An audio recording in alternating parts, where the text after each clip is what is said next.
Depende sa inyo ba? Ano bang susubo nyo sa inyo? Guys, dito tayo ngayon sa barangay Ibabang Iyam. Purok Damayan 1. Damayan 1. Wow! Hangout channel po sa YouTube. Right, yan guys. Mga ano po sila, mga estudyante po ng dalubhasaan ng lungsod ng Lucena. Ang kanilang kurso po ay PAO, Public Administration guys. At sila po ngayon ay nagkakandak ng isang anong project yan na masasabi natin? Environmental project po para sa NSTP po, si WTS. Ayun. Environmental para po sa environment. Ano po kasi kami? Naglinis po kami dito. Tsaka po nagagawa po kami ng garden po. Ayun, garden na parang park ng mga kabataan. Para naman po makatulong po dito sa sa purok po. Yes. Mga kabataang estudyante na aware po sila sa mga ganitong mga gawain sa mga komunidad na makakatulong guys sa mga ganitong lugar.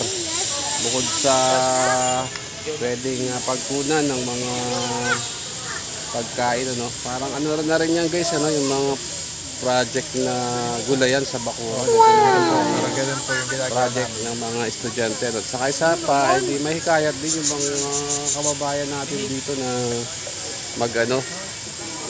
gawin itong mga bag. Lalo ngayon, napapanahon, napakamahal ng gulay. Napakamahal po ng gulay. Kaya ito po talagang, namin.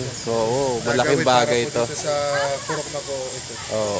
Yan. Nagising din, maging aware din ng mga kabarangay natin. Ma-aware yung kahit saan, basta may ma-aware po sila. Yan, at ang kanilang tinatanim guys ay itong pitsay pitsay ba? Mustasa. Kamatis. Kamatis po, tapos po, yun po ay sweet pepper po. Yung sweet pepper, yun ba yung yung kabinta? Pepper po. Ay, Bell pepper, bell pepper. Ayun. Wow! Okay.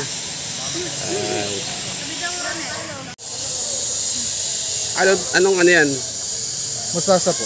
Ayan pala Ibig sabihin ay nakasibol na siya. Nakasibol na po. Yun, yan? Kamatis? Kamatis po. Kasi ako nagbuto. Buto po. Buto. Ang ginawa po kasi namin, inano muna po namin sa maliit pong patto. Wow! Para po mas mataas po ba siya isang mabuhay po. Kaya nga Ito naman, dami-dami yan. Siling malaki po. Yan guys, ano yung mga lupa nyo? Ay, sarili ho na. Sarili nyo na ini-apply nyo? Pang garden soil po talaga. Galing. Para po mas... Binungkal muna ho namin yung talagang lupa nung nakaraan.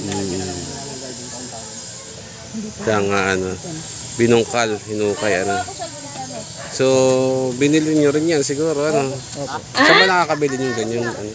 Meron din yung mga anong tawag din?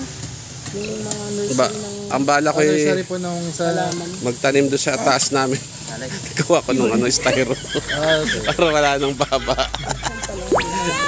Yan Okay, sila po yan mga estudyante na talagang sila po ay nagigising sa mga ganyang mga trabaho na kapaki-pakinabangan na basta.